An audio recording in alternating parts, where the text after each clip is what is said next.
الصلاۃ والسلام علی اشرف الانبیاء والمرسلین۔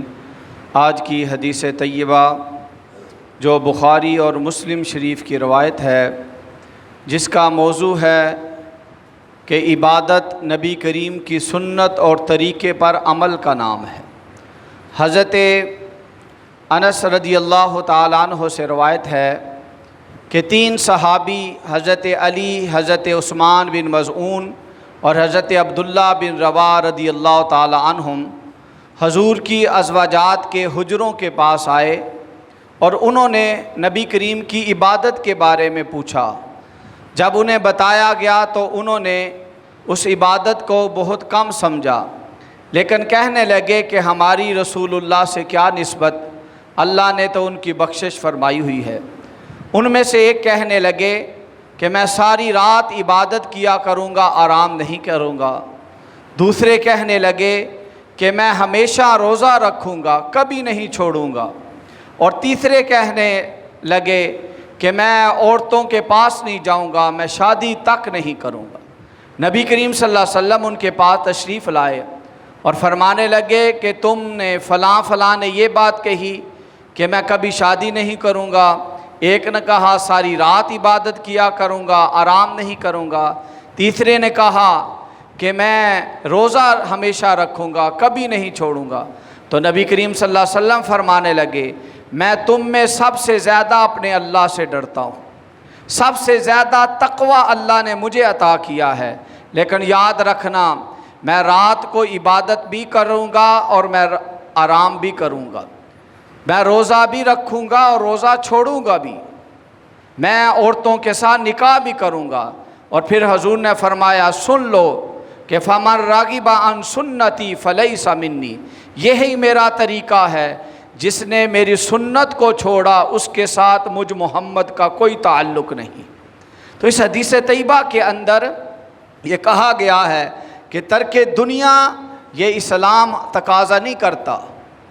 اسلام نبی کریم صلی اللہ علیہ وسلم کے طریقے پر جو عمل کرتا ہے اس کے بارے میں قرآن کہتا ہے اگر تم نبی کے طریقے پر عمل کرو گے، ان کی اتباع کرو گے، یحببکم اللہ، اللہ تمہیں اپنا محبوب بنا لے گا۔ حضور کے طریقے پر تو ثابت ہوا عبادت وہی عبادت ہے جو نبی کریم نے فرمایا۔ اپنی طرف سے کسی طریقے کو اختیار کرنے والا، اب ظاہری وہ کہہ رہے تھے میں روزہ رکھوں گا، ایک ذکر کی بات کر رہے تھے، لیکن وہ طریقہ نبی کی سنت کے خلاف تھا، تو اس لیے حضور نے فرمایا یہ میرا طریقہ نہیں۔ اسی طرح نبی کریم صلی اللہ علیہ وسلم ایک دن مسجد نبوی میں تشریف لائے تو کیا دیکھا کہ مسجد نبوی کے 2 ستونوں کے درمیان ایک رسی باندھی ہوئی ہے۔ حضور نے فرمایا یہ رسی کس لیے ہے؟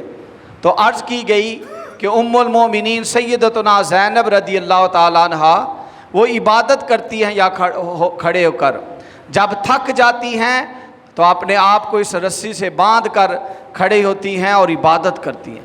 تو نبی کریم نے فرمایا یہ کھول دو، جب تک تمہاری طبیعت کے اندر سکون ہے اتنی دیر تک عبادت کرو، جب تھک جاؤ پھر سو جایا کرو، اپنے اوپر مشقت پیدا نہ کرو۔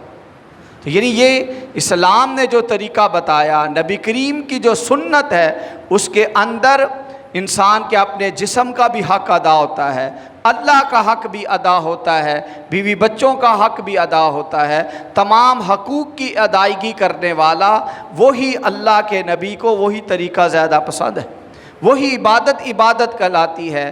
اس لیے یہ جو یہودی تھے انہوں نے رہبانیت کو اختیار کیا، یعنی وہ اپنے دور جنگلوں میں جا کر رہتے، شادیاں نہیں کی، لیکن بعد میں وہی لوگ بدکاری کے اندر مبتلا ہو گئے۔ اللہ تعالیٰ نے انسان کو جسم دیا ہے، اس کے تقاضوں کو وہ جانتا ہے، تو جو ہمیں تو دائیں بائیں جانے کی ضرورت نہیں ہے، ہمارے اوپر تو اللہ نے کرم کیا حضور کی صورت میں، فرمایا تم نبی کے طریقے پر عمل کرتے رہو، تمہارا آخری ٹھکانہ جنت ہو جائے۔ جیسا کہ حضور نے فرمایا صلو کما رأیتمونی اصلی، تم اس طرح نماز پڑھو جس طرح مجھے دیکھتے ہو نماز پڑھتے۔ تو تمام تر پوری زندگی ایک کھلی کتاب کی طرح زندگی کے جس شعبے سے کوئی بندہ تعلق رکھتا ہے، حضور کی زندگی میں پورا کامل نمونہ ہمیں موجود ہے کہ ہمیں کس طرح زندگی بسر کرنی چاہیے۔ اسے حضور نے فرمایا اپنے اوپر شدت اختیار کرنے والے ہلاک ہو گئے۔